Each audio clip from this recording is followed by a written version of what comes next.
वैसे तो guys big boss 18 के लिए हमको टॉप 6 मिल गए हैं और इन 6 कंटेस्टेंट में से कोई एक है जो कि ट्रॉफी जीतेगा।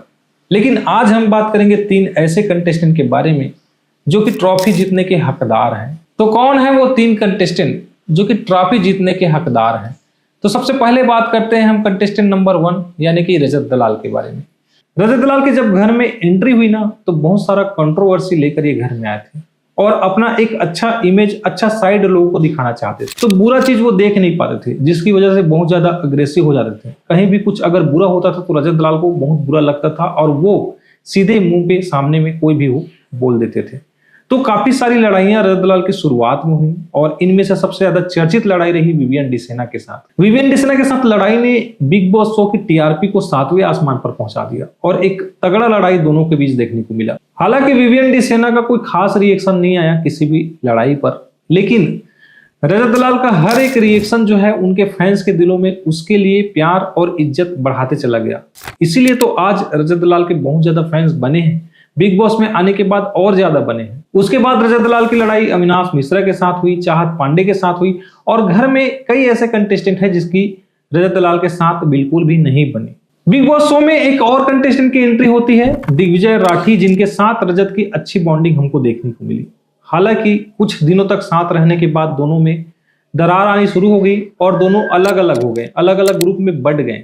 जहां पर दिग्विजय राठी ने करणवीर वाले ग्रुप को चुना, वहीं रजत दलाल के साथ ईडन, यामिनी, सारा ये सारे जुड़ गए। घर में एक ग्रुप के साथ साथ 2 और ग्रुप बन गए। तो ऐसे में गेम काफी इंटरेस्टिंग होना ही था।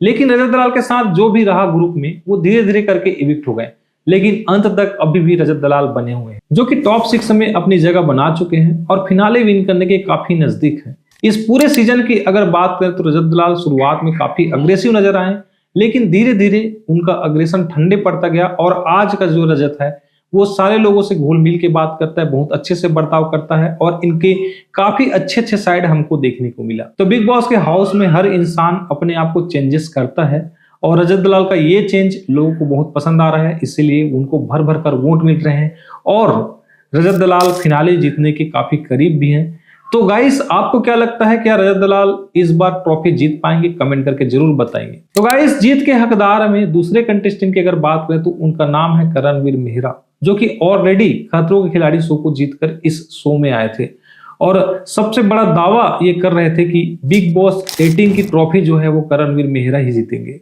लेकिन आते ही इनका जो गेम है वो धीरे धीरे लोगों को पता चलने लग गया था कि भाई करणवीर मेहरा का कोई गेम नहीं है। करणवीर मेहरा जो है वो कोनों में बातें करते हैं। इनकी एक अच्छी बॉन्डिंग बनी शिल्पा के साथ और शिल्पा ने कई बार करण के पीठ पर छुरा भी भोंका। टाइम गॉड के टाइम में विवियन को टाइम गॉड बना दिया, करणवीर को नहीं बनाया। उसके बाद नॉमिनेट करने की बारी आई तो करणवीर को नॉमिनेट कर दिया। यहाँ पर शिल्पा ने कभी भी करणवीर को उस टाइम तक अपना नहीं समझा और करणवीर फिर भी अपनी दोस्ती अच्छे से निभाते चला आ रहा था। 6 हफ्तों तक करणवीर सोया हुआ था, लेकिन एक दिन उसका दोस्त आता है और बताता है कि भाई गेम तुम गलत खेल रहे हो, अच्छे से खेलो।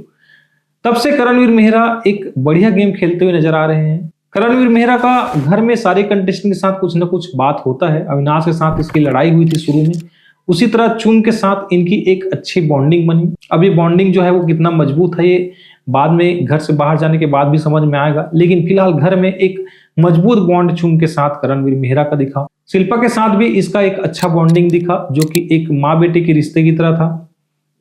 श्रुतिका के साथ इनका उतना अच्छा नहीं बना क्योंकि श्रुतिका चुन की दोस्त थी, इसलिए श्रुतिका के साथ को भी मजबूरी में रहना पड़ा।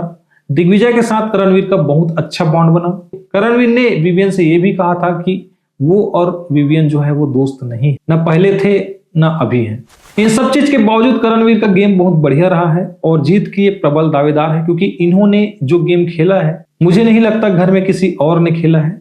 जिस तरह का माइंड गेम ये खेलते चले आ रहे हैं काफी बढ़िया लगता है इसको देखकर और सारे लोगों के साथ इनका कन्वर्सेशन है, किसी के साथ अच्छा कन्वर्सेशन है तो किसी के साथ बुरा है, लेकिन अपनी ओपिनियन रखने की बारी आती तो करणवीर मेहरा हमेशा आगे रहते हैं और इसीलिए इसे करण मेहरा शो भी कहा गया है बिग बॉस 18 को। तो करणवीर मेहरा का भी चांस है कि ये फिनाले जीत कर ले जाए। अब सारा कुछ डिपेंड पब्लिक वोटिंग के हिसाब से होगा। पब्लिक अगर इनको वोट करेगी तो ये जीत सकते हैं। वैसे टॉप 3 में इनका जगह पक्का है और ये 3 कंटेस्टेंट में जो बता रहा हूं उनमें से कोई एक जो है वो ट्रॉफी जीतेगा, ये तय है। तो गाइस अब बात करते हैं कंटेस्टेंट नंबर 3 यानी कि विवियन डिसेना के बारे में। जब इनकी घर में एंट्री हुई थी तो इन्हें टॉप 2 यानी कि बिग बॉस 18 का टॉप 2 का कंटेस्टेंट कहा गया, जो कि ट्रॉफी जीतने के लिए आया था। एलिस और विवियन की एंट्री हुई थी और इसे जो है वो बिग बॉस ट्रॉफी का सबसे बड़ा हकदार बताया गया था। तो सारे लोगों में उथल पुथल मच गई थी कि विवियन डिसेना जो है वो अब आए हैं बिग बॉस हाउस में। तो काफी एक पहले से ही उनका कैरेक्टर रहा है जो कि काफी पॉपुलर रहा है लोगों के बीच में, तो सबको कुछ ना कुछ डर जो है विवियन डिसेना से होने लगा था। गेम की अगर बात करें तो बिग बॉस 18 में विवियन डिसेना ने गेम नहीं खेला है, लेकिन यहाँ पर रिश्ते जरूर बनाए हैं। एक अच्छा रिश्ता उनका बना अविनाश, ईसा और एलिस के साथ, जो कि अभी तक कंटिन्यूसली जारी है।